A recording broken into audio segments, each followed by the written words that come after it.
Docteur, je crois que j'ai un problème. Tu es aussi laid qu'une vieille bique. Mais tu es un enfant de Dieu. Bienvenue sur WatchMojo Français et aujourd'hui nous faisons le décompte de nos choix pour le top 10 des maladies étranges que vous ne connaissez pas. Pour cette liste, nous nous concentrons sur les maladies mentales ou physiques, mais nous excluons les phobies. Enfin, les maladies doivent être méconnues. And I hate pickles. I hate everything about them. Pickles are destroying my life. People make fun of me. I feel ashamed that I'm actually afraid of them. When I think about pickles, I just want to throw up and run away. Numéro 10, le syndrome d'Alice au pays des merveilles.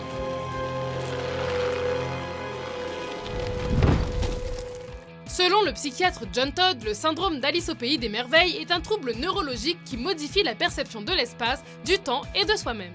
Concrètement, les personnes atteintes du syndrome ont l'impression que tout ce qu'ils voient est plus petit qu'il ne l'est réellement. Tout semble si petit. Les chiens deviennent des souris, les voitures ressemblent à des jouets, et comme dans le roman de Lewis Carroll, le sujet peut même avoir l'impression de devenir lui-même un géant. Faites tomber la bête! Allez! À l'aide! On qualifie aussi ces symptômes d'hallucinations lilliputiennes en référence au voyage de Gulliver. Heureusement, ce n'est pas permanent.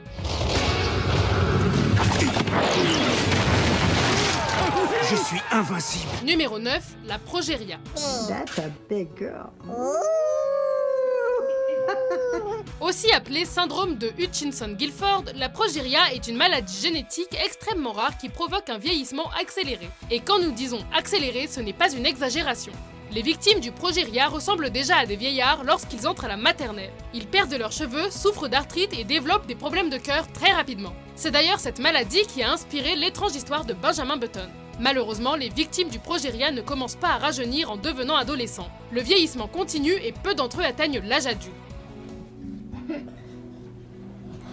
Okay, let's see. Open your eyes, let's see ya. Numéro 8, l'hypertrichose. Kemley D'Souza has werewolf syndrome.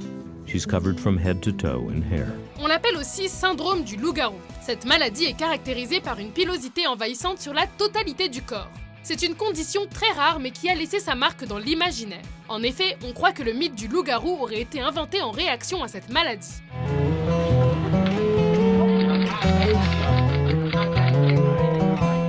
D'ailleurs, le premier cas d'hypertrichose reconnu remonte au XVIe siècle. Le noble Petrus Gonsalvus siégeait à la cour d'Henri II de France et on le surnommait le sauvage du roi. Vous ne pouvez rien faire pour lui.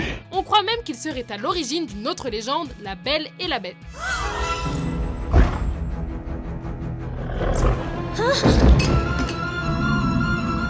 Numéro 7, la fibrodysplasie ossifiante progressive.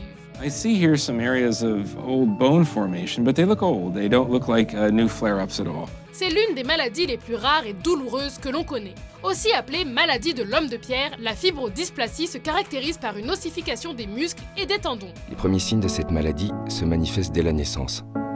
Si comme Alexandre, votre enfant naît avec les gros orteils courts et déviés vers l'intérieur, ne tardez pas à consulter votre médecin pour en parler.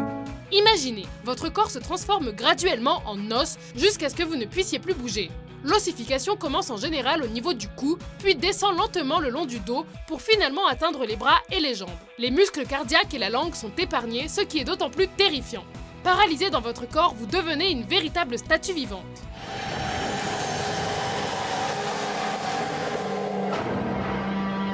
Numéro 6, le syndrome de l'odeur de poisson pourri. Un dernier pour la route. Ouh, c'est poissonneux. Ouais, doucement, ça déchire. Aloha. Avec un nom pareil, les symptômes sont assez faciles à deviner. La triméthylaminurie est un désordre métabolique pour lequel il n'existe aucun traitement. Les gens qui en sont atteints émettent une forte odeur de poisson pourri, notamment lorsqu'ils parlent ou font de l'exercice. En fait, par exemple, s'il dort et qu'on ouvre la porte de sa chambre, ça sent le poisson. C'est une odeur de poisson... Tout le monde le sent. Ils peuvent toutefois réduire l'intensité des symptômes en modifiant leur diète. Il s'agit simplement d'éviter le lait de vache nourri au blé, les œufs, les arachides, les pois, les haricots, les rognons, les choux, les produits de soja et bien entendu les fruits de mer. Numéro 5, le syndrome de Cotard. Observé pour la première fois en 1880, le syndrome de Cotard est un syndrome délirant où le malade est persuadé d'avoir perdu des parties de son corps ou même d'être carrément mort.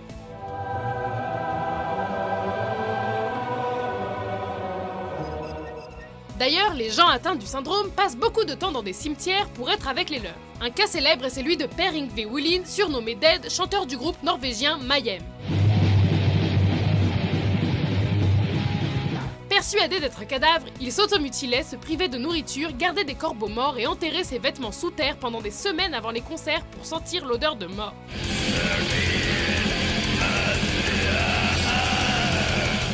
Numéro 4, la maladie de l'homme arbre. Un arbre.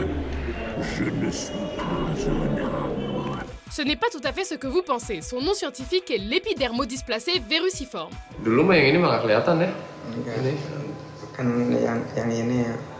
Il s'agit d'une infection cutanée très rare qui se manifeste sous la forme de verrues étranges ressemblant à de l'écorce. Dans les cas les plus extrêmes, les malades pourraient se transformer en arbres.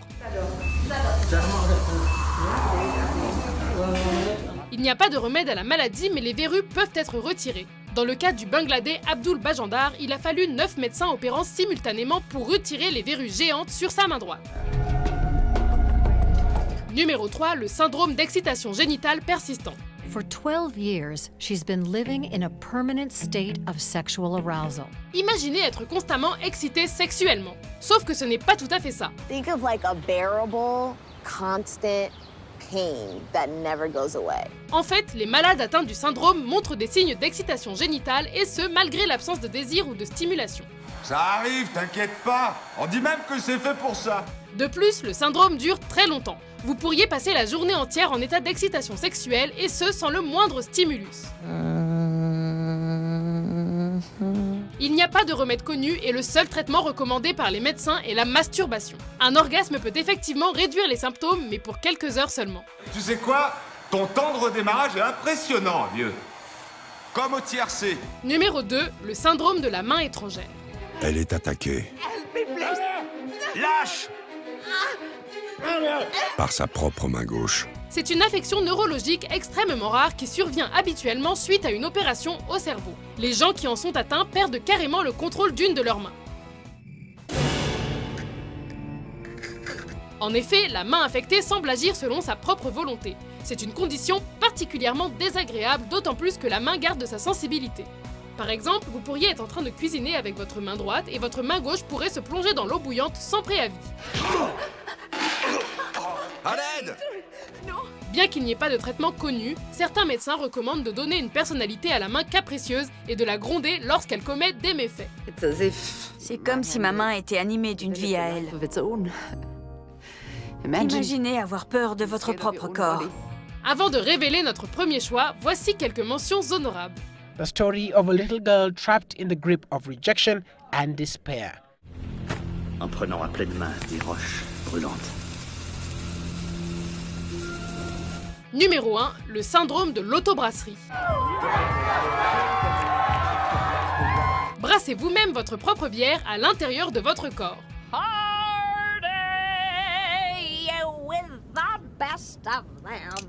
Le syndrome d'autobrasserie, aussi appelé syndrome de fermentation intestinale, est une maladie extrêmement rare au point d'être même contestée par certains spécialistes. Si vous en êtes atteint, tout ce que vous mangez est transformé en alcool suite à un procédé étrange de fermentation à l'intérieur de l'intestin. Vous êtes bourré ou quoi? Quoi? Non. Ça vous est déjà arrivé d'être sous? Non, mais... Donne-moi ça. Le principal symptôme de la maladie est que vous êtes tout le temps sous, ce qui provoque plusieurs complications dans la vie quotidienne. Étourdissement, gueule de bois, sueur froide et désorientation. Et bien entendu, pas question de prendre le volant. Le juge a recommandé que j'en utilise un.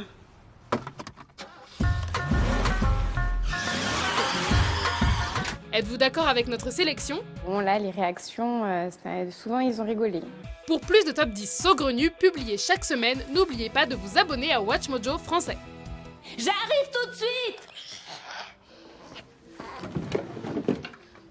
Voilà, tu vas m'attendre gentiment ici, hein?